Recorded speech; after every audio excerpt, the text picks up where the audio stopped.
नमस्कार दोस्तों, welcome back. आप देख रहे हैं कॉफ़ी विद सुमी जैन। दोस्तों, 4-5 बहुत बड़ी खबरें हैं इंटरनेशनल। कोई भी मीडिया इसको उठाता उठाता नहीं है, इसलिए मैंने इसके ऊपर बात करी है। पहली की 5 जो चीज़ें हैं वो मैं बात करूँगा। जैसे जर्मन पुलिस है, उसने इस्लामिस्ट ग्रुप के ऊपर अब शिकंजा कसना शुरू कर दिया।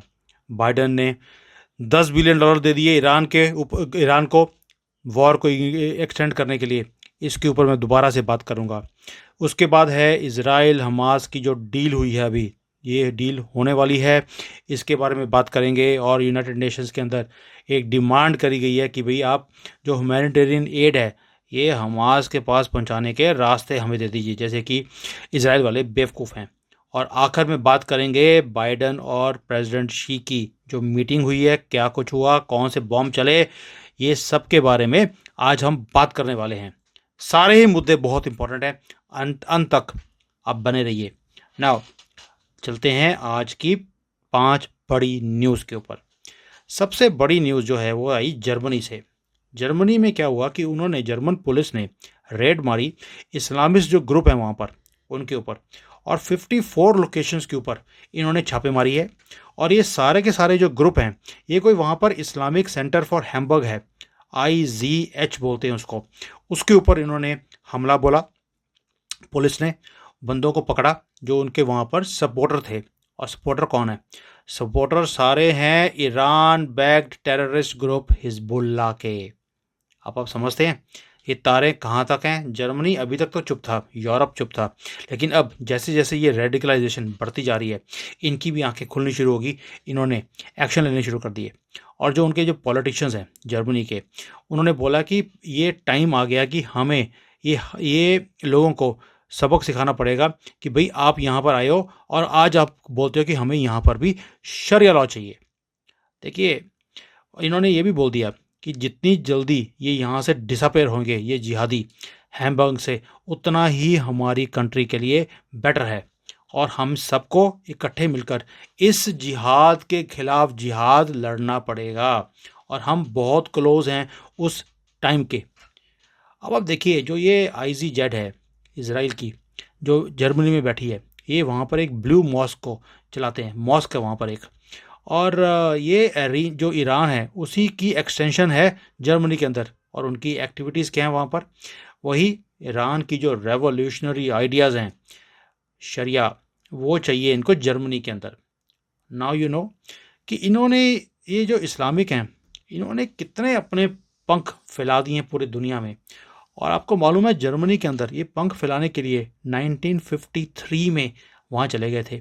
70 साल लगे इन्हें और इनका हिडन एजेंडा चलता रहा। और जर्मनी को पता ही नहीं लगा कि उनके नाक के नीचे क्या कुछ हो रहा है। और आज ये हालत है कि सारी सिटीज़ में आग लगी पड़ी है। और ओपनली वो थ्रेटन करते हैं फ्रांस को, जर्मनी को, कि तुम्हारी लेडीज़ का हम रेप करेंगे, उन्हें उन्हें कत्लेआम करेंगे और उन्हें कन्वर्ट करेंगे। अब देखना यह है कि इस रेड के बाद ईरान क्या स्टेटमेंट देता है। वो अभी आई नहीं है, जब आएगी तो मैं बात करूंगा। अब दूसरी बात करते हैं बाइडन द ग्रेट की, जिन्होंने $10 बिलियन ईरान को दे दिए। और ईरान के में तो खुशियां हैं। और अमेरिका के अंदर ये है कि भाई ये आपने कर क्या दिया, ये कर क्या रहे हो आप। मैंने कल इसके ऊपर ऑलरेडी बहुत डिटेल में वीडियो बनाई हुई है, आप जाके देख सकते हैं कि कैसे ये वहाँ पर वेवर्स जो थे दिए हैं ईरान को, ताकि वो $10 बिलियन इराक से ले सके। और वही काम करेगा वो ईरान कि वो हथियार खरीदेगा।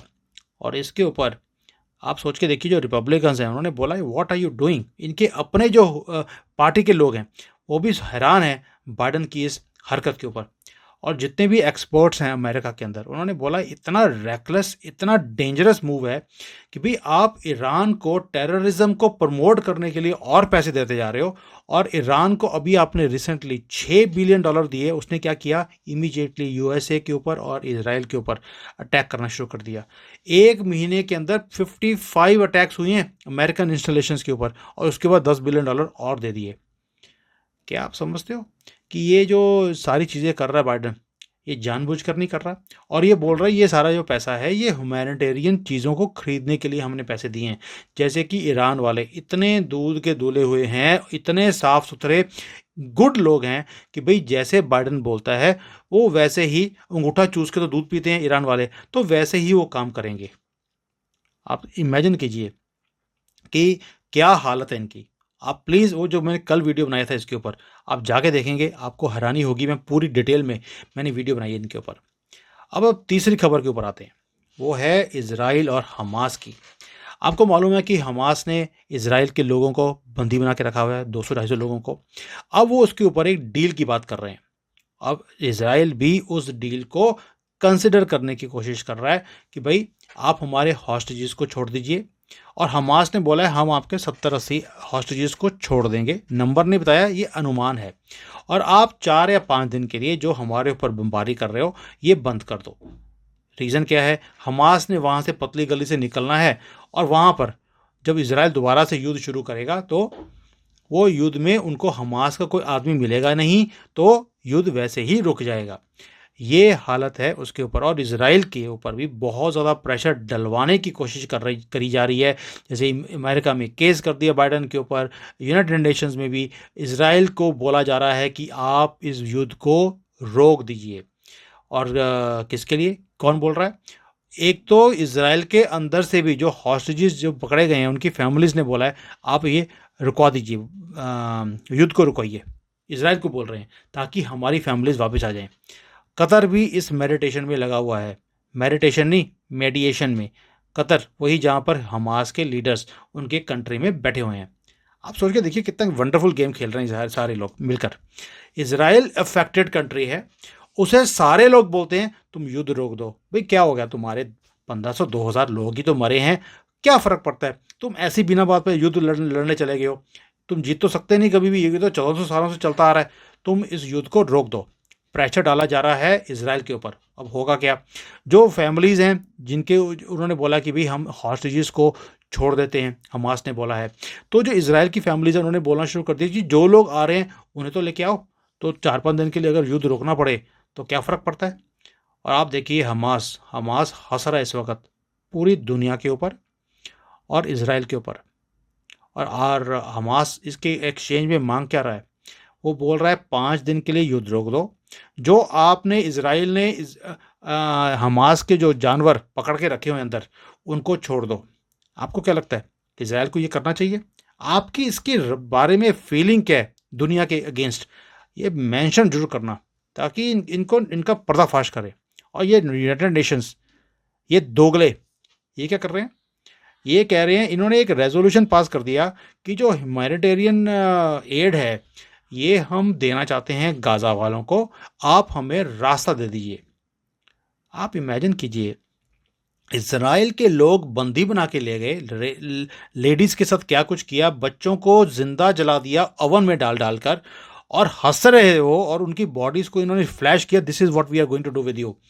और उसके बाद टनल्स बनाई हुई हैं हॉस्पिटल्स के नीचे। और ये सारी यूनाइटेड नेशंस वाले ये क्या बोल रहे हैं, हमें रास्ता दे दीजिए, हमने वहाँ जाकर देखना है कि हमास वालों को और क्या कुछ हमने प्रोवाइड करना है। वो अच्छी बात है कि यूएसए है, यूके है, रशिया है, इन्होंने वोटिंग ही नहीं करी इसके ऊपर, लेकिन फिर भी रेजोल्यूशन पास हो गया। दैट मीन्स पूरी दुनिया में इन्होंने अपने पर इतने फैला दिए हैं कि अब ये कुछ भी करना चाहें इनकी रेजोल्यूशंस पास हो जाती हैं। और ये बोल क्या रहे हैं, और ये इजराइल वाले क्या सोच रहे हैं कि अगर ये टेम्प्रेरी पॉज हम कर देते हैं तो क्या होगा। अभी तक तो इजराइल ने इस चीज़ को रिजेक्ट किया है। उन्होंने जो यूनाइटेड नेशंस की जो रेजोल्यूशन है उसे भी रिजेक्ट कर दिया कि वो अपने ऑपरेशंस को हमास के खिलाफ नहीं रोकेंगे और ये करते जाएंगे ऐसा। उन्होंने एक चीज़, इजराइल ने एक बहुत अच्छी चीज़ बोली कि भाई आपने तो रेजोल्यूशन पास कर दिया, क्या हमास ने इस रेजोल्यूशन को पढ़ा है? वो तो परवाह भी नहीं करते। तो अब उन्होंने पढ़ा नहीं, परवाह भी करते नहीं है। आपने एक रेजोल्यूशन हमारे खिलाफ बोल दिया कि अब युद्ध रोक दीजिए।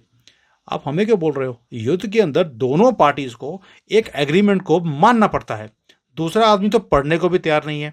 और ये toothless United Nations, useless organisation मैं बोलूँगा, ये सिर्फ अपना एजेंडा चलाते हैं, सुनता कोई भी नहीं इनकी। और ये जो पैलेस्टीन वाले हैं ये क्या कर रहे हैं, ये इंटरनेशनल कम्युनिटी को बोल रहे हैं इजराइल को अकाउंटेबल बनाया जाए जो ये पागलपंती कर रहे हैं गाज़ा के अंदर। और भाई जब तुमने गाज़ा में इजराइल में जाकर पागलपंती करी थी तब तो तुम बड़े भंगड़े डाल रहे थे। बच्चे भी तुम्हारे 9-9 साल के बच्चे मोटरसाइकिलों पे जाकर इजराइल के अंदर आपने गले काटे हैं लोगों के, 9 साल के बच्चों ने भी, उसकी वीडियोस भी आ गई हैं। और अब जब आपके अगेंस्ट कुछ हो रहा है, जवाब आ रहा है, तो आप कह रहे हो ये मैडनेस है। आप जो करें वो तो क्योंकि हमें तो अलाउड है, हमारी किताब में लिखा है, और दूसरा करे तो तुम्हें अलाउड नहीं क्योंकि हमारी किताब में लिखा नहीं हुआ है। ये मैडनेस नहीं है? आप जो कर रहे थे, जो जैसे आपने वहाँ पे दरिंदगी के साथ इसराइल में जाके लोगों को मारा है, और जो अपने टेररिस्ट थे उन्हें आपने अपने घरों में पनाह दी, हॉस्पिटल्स के नीचे रखा और वहाँ पे हॉस्टेजेस को बना के रखा है, वो दरिंदगी नहीं है आपके लिए। ये है दोगलापन इन मुसलमानों का, पूरी दुनिया में इन्होंने गंद फैला के रखा है। सो दोस्तों, आखिर में आते हैं बाइडन और प्रेसिडेंट शी दोबारा मिले। बहुत दुनिया की नज़रें हैं इस मीटिंग के ऊपर, और जो बाइडन है और शी हैं, ये फेस टू फेस इनकी मीटिंग हुई सैन फ्रांसिस्को के अंदर पहली बार 1 साल में। क्योंकि एक तो प्रेसिडेंट शी बाहर निकलते नहीं कहीं भी, वो कहते हैं मुझे जाने की ज़रूरत नहीं, मेरा काम ठीक चल रहा है। और ये मीटिंग हुई क्यों है? क्योंकि जो टेंशन चल रही है यूएसए और चाइना के बीच में, इसको थोड़ा सा कम करने के लिए इन दोनों ने प्लान किया कि चलो हम लोग मिलते हैं। और देखिए, मैं इसके ऊपर पहले वीडियो नहीं बना पाया, I am sorry for it, because कुछ और बहुत इंपॉर्टेंट मुद्दे थे। मैंने वीडियो बनाया फॉर इलेक्शंस ऑल्सो कि कैसे लोग इलेक्शंस नहीं करने जाते, के ऊपर वोटिंग करने नहीं जाते, कैसे हमारा फ्यूचर इफेक्ट होता है आज से। जैसे इलेक्शंस का टाइम चल रहा है, स्टेट इलेक्शंस का, आपको जाना चाहिए, तो I was more concentrating on that. लेकिन अब इसके ऊपर आते हैं। अब देखिए, जो यूएसए है, चाइना है, ये बहुत इंपॉर्टेंट इनका रिलेशनशिप है आज की डेट में। दोनों बहुत बड़ी इकोनॉमीज़ हैं, बहुत बड़ी मिलिट्री पावर्स भी हैं। ऊपर से जो ये ग्रीन हाउसेस की जो गैसेस हैं, ये दोनों ही नंबर 1 एंड नंबर 2 हैं इन तीनों चीज़ों में, इकोनॉमी में, मिलिट्री में और ग्रीन हाउस की एमिशंस में। और जो इनका जो रिलेशनशिप है, ये इफ़ेक्ट करता है सारी दुनिया को, और दुनिया को इन्होंने एक तरह से हॉस्टेज बना के रखा हुआ है। लेकिन आप देखिए, इन दोनों के ही रिलेशंस स्ट्रेंड हैं, डिस्प्यूट्स हैं इनके अंदर बहुत चीज़ों के ऊपर, बेशक वो ट्रेड हो, ह्यूमन राइट्स हो, ताइवान हो, न्यूक्लियर फैसिलिटीज़ हो, साइबर सिक्योरिटी हो, हर चीज़ के ऊपर कॉपी कर लेते हैं चाइनीज़, बहुत कुछ है। तो ये सारी चीज़ों को डिस्कस करने के लिए ये मीटिंग रखनी ज़रूरी थी। लेकिन जब अब मीटिंग होती है तो दोनों पार्टियां एक दूसरे से कुछ ना कुछ चाहती हैं। अब हम ये देखते हैं कि चाहते क्या हैं। बाइडन ये चाहता है कि भी जो रिलेशनशिप है ना, ये थोड़ा सा नॉर्मल हो जाए बिटवीन यूएसए एंड चाइना। चलिए, हम मान लेते हैं बाइडन साहब, आप चाहते हैं कि कोई कॉन्फ्लिक्ट ना हो, कोई कॉन्फ्रंट्रेशन ना हो, और बड़े आराम से दोस्ती यारी से काम चलता रहे। ऊपर से थोड़ा सा बाइडन ये भी अमेरिकन लोगों को दिखाना चाहता था, देखिए मैं आपके इंटरेस्ट को कैसे शी के सामने मैंने बोला, और मैं कैसे आपकी कंट्री में प्रोग्रेस लेके आने की बात करता हूँ, मेरी प्रायोरिटी तो ये है। प्रेसिडेंट शी में क्या है, मेरे लड़के को थोड़ी सी अगर 1 लाख 2 लाख जो डॉलर हैं हर एक महीने उसको पैसे मिलते रहे हैं इतने सालों से, क्या फ़र्क पड़ गया? मेरे बेटे ने लिए, मैंने तो लिए नहीं। अब शी वो क्या चाहते हैं, ही चाहते हैं कि वो चाहते हैं कि भाई जो चाइना राइज कर रहा है इसे आप रिकोगनाइज़ कीजिए, जो हमारे राइट्स हैं, हमारे इंटरेस्ट हैं, इन्हें आप वॉच कीजिए, उनको हार्म ना करिए। और उन्होंने थोड़ा सा ये भी सिग्नल दिया यूएसए को कि जो जो चाइना है, ये बहुत बड़ी एक अट्रैक्टिव मार्केट है आपके बिजनेसेस के लिए, और हम आपके लिए एक रिलायबल पार्टनर भी हैं। तो जो आप इन्वेस्टमेंट हमारे कंट्री में इतने सालों से करते आ रहे थे, वो करते रहिए। तो ये तो हो गया दोनों ने क्या क्या किया। अब दोनों ने कहा क्या, या इन्होंने एग्री किसके ऊपर किया? पहली बात, इन्होंने एग्री करी कि भी जो हमारी कम्युनिकेशंस हैं वो कहीं ना कहीं रुकी हुई है, हमें एक कम्युनिकेशन के चैनल्स को दोबारा से शुरू करना पड़ेगा, शुरू करना भी चाहिए, ताकि दोनों कंट्रीज़ जो हैं एक दूसरे का फ़ोन उठाएं, बात करें, कोई भी मिसअंडरस्टैंडिंग ना हो, मिसकैलकुलेशन ना हो, बेशक वो मिलिटरी हो, साउथ चाइना सी में हो, हम आराम से एक दूसरे से बात करें और इसको रिजॉल्व करें। उसके बाद इन्होंने एक चीज़ और रिजॉल्व करी कि भाई जो चाइनीज़ कंपनीज़ हैं जो ये फेंटानिल के केमिकल्स बनाती हैं, जो ये ड्रग है, ये बंद करें या इसके ऊपर रोक लगाई जाए। मुझे मालूम है इसके ऊपर कुछ भी होने वाला नहीं है, ये सिर्फ पब्लिक कंजम्पशन को दिखाने के लिए। बाइडन की खुद की फैमिली तो इस ड्रग बिजनेस के अंदर इन्वॉल्व है, कहाँ से रोक देगा वो। ऊपर से एक इन्होंने और किया कि भाई जो क्लाइमेट की क्राइसिस है उसके अंदर तुम भी एमिशंस करते हो, हम भी करते हैं, इसको हम रिमूव या रिड्यूस करने की बातें करें। और लास्टली इन्होंने बात करी एआई टेक्नोलॉजी कि कैसे इसको हम यूज़ कर सकते हैं, कैसे ये डेंजरस बनती जा रही है। लेकिन कुछ डिसएग्रीमेंट भी रहे चाइना के और अमेरिका के। सबसे पहला था ताइवान। ताइवान में क्या हुआ कि यूएस वालों ने बोल दिया कि भाई हम तो आपकी वन चाइल्ड पॉलिसी जो है, वन चाइल्ड पॉलिसी कह रहा हूँ मैं, वन चाइना पॉलिसी नहीं बोली मैंने, जो आपकी वन चाइना पॉलिसी है वो हम मेंटेन रखते हैं, वी एग्री विद इट। लेकिन हम नहीं चाहते कि भी आप ताइवान को मिलिटरीली फोर्स के साथ अपने अंदर मिक्स करें और इसे अपने कंट्री का पार्ट बना लें। भी हम वी सपोर्ट कि पीसफुली ये काम होगा तो ठीक है, लेकिन मिलिटरीली हम अलाउ नहीं करेंगे। आप सोच के देखिए, चाइना ने भी यही बोला है, अमेरिका भी वही लैंग्वेज बोलनी शुरू कर दी, आपने जो करना कर लो, हम झांसे दे रहे ताइवान को कि हम आपको सपोर्ट करेंगे, लेकिन हम हैं आप चाइना के साथ ही, तो वरी मत करो। सोच के देखिए दोगलापन अमेरिका का कितना है। और ये जो चाइना है ये चाहता है कि ये री यूनिफिकेशन ताइवान के साथ शुरू हो जाए एज क्विकली एज पॉसिबल। अब हम देखते हैं कि रिसेंटली ये हुआ क्या है ताइवान के अंदर। ताइवान के अंदर जो अपोजिशन पार्टीज़ हैं, चाइना ने उन्हें पैसे दिए, उन्हें अपने पाले में किया। दो अपोजिशन पार्टीज़ हैं और दोनों ने हाथ जोड़ लिया भी और चैलेंज करना शुरू कर दिया रूलिंग पार्टी को। जो अगले प्रेसिडेंशियल इलेक्शंस आ रहे हैं, दोनों ही प्रो चाइना हैं, पैसे खाए हुए हैं, चाइना की ही भाषा बोलते हैं और उन्होंने बोलना शुरू कर दिया we want to be part of China. Same चीज़ हांगकांग में भी हुई थी, वहाँ पर भी स्लोली मर्जर हो गया हांगकांग का चाइना के साथ, किसी को पता भी नहीं लगा।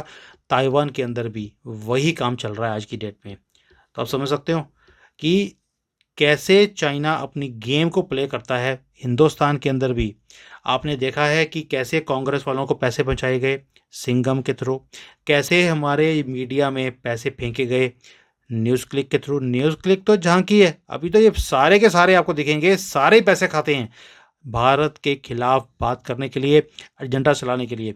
आपने देखा कि रिसेंटली राहुल गंदगी, इसकी फ़ोटोएं कैसे आती हैं, ऐसे दिखाते हैं जैसे कि रामचंद्र खुद बैठे मेडिटेशन कर रहे हैं और ध्यान में लगे हुए हैं, ऐसी फ़ोटोएं आती हैं। ऊपर से बोलते हैं, वैसे बोलेंगे कि हम सनातन को हमने ख़त्म करना है और फोटो बनाएंगे ऐसी। यही दोगलापन है जिसकी मैं बार बार बात करता हूँ। आपको समझ ही नहीं आती है कि आपके देश में क्या हो रहा है और कैसे ये सारी फोर्सेस आपके खिलाफ लगी हुई हैं। मैं अगली वीडियो बनाऊंगा आपके लिए। मैं पिछली बार भी मैंने बोला था I am going to make a video now. मैं पूरी स्टडी मेरी चल रही है टीम की कि कैसे कैसे हिंदुओं को धोखा दिया गया कांग्रेस की तरफ से 47 से। ये लेहड़ू बड़ा पप्पू जवाहरलाल नेहरू, इसने 47 से लेकर अब तक इसने और इसकी फैमिली ने हमें कैसे धोखा दिया। You see that video then you will come to know. दोस्तों, आज की वीडियो में मैंने आपके साथ 5 बहुत बड़े मुद्दे डिस्कस किए। राइट फ्रॉम जर्मनी, कैसे ये इनकी अकल इनकी आनी शुरू हो गई है कि कैसे इस्लामिक जिहादियों को पकड़ पकड़ के या तो बाहर करेंगे या क्या करेंगे मुझे नहीं मालूम, लेकिन उन्होंने पकड़ना शुरू कर दिया। फ्रांस ने ऑलरेडी सख्ती करनी शुरू कर दी। सिर्फ एक ही कंट्री है पोलैंड जिसने इस्लामियों को अपने कंट्री में नहीं आने दिया। वहाँ पर वो सुख शांति से रह रहे हैं, कोई जिहाद का स्यापा ही नहीं है। और हमारे देश में देख लीजिए आप, 47 में जब आपने इनको कंट्री दे दिया था जिहादियों को, तो अपनी कंट्री लो, हम अपने सुख शांति से रहेंगे, तो भी इनको रोक दिया, इनको जाने नहीं दिया। और आज तक वो स्यापा हम अपने उसको सहन कर रहे हैं। और अब तो ऐसा लग रहा है कि शायद हम अपना कंट्री भी इनके हाथों में गवा देंगे, हमारे हाथ से निकल जाएगा अगर हिंदू इकट्ठा नहीं हुआ और हमने अपनी आवाज़ उठानी नहीं शुरू करी। चंद्रचूड़ को तो आपने आंसर दे दिया अच्छी तरह से। ये thief justice of India Diwali के ऊपर, ये जो बाकी लोग हैं इनको आप कब जवाब देना शुरू करोगे, ये आपके हाथ में है। ये आपके हाथ में ऐसे है, इलेक्शन के टाइम पर आप क्या डिसीजन लेते हो, it depends on everything on that. दोस्तों, अपने कंट्री को बचाइए, अपनी कम्युनिटी को बचाइए। ये सारे दोगले, ये बेशक वो बाइडन हो, वो चाइना हो, वो कांग्रेस ही हो, ये सारे के सारे दोगले हैं। इन्हें किसी चीज़ से मतलब नहीं है, इन्हें सिर्फ पैसे से मतलब है, अपनी कुर्सी से मतलब है। हमें एक ही चीज़ से मतलब है, हमारा प्रेजेंट, हमारा फ्यूचर और हमारा कंट्री। हम तो इसको अपनी कंट्री मानते हैं। ये जो पॉलिटिशियंस हैं इनके लिए कोई फ़र्क नहीं पड़ता, इनको सिर्फ पैसा और कुर्सी चाहिए। इसके लिए देश के टुकड़े भी हो जाएंगे। They will not even think about it. 47 में हमने देख लिया, आगे भी हम देखना नहीं चाहते। अब इनकी इज्जत के टुकड़े करने हैं और इन्हें इस कूड़े को उठाकर बाहर फेंकना है और अपनी कंट्री को अपने कब्जे में लेना है। Thank you. जय Hind. Vande Mataram. Hi there. If you liked the video, please don't forget to smash the like button, subscribe to our channel, and activate the bell icon so that you receive all notifications whenever we upload a new video. Thanks for watching.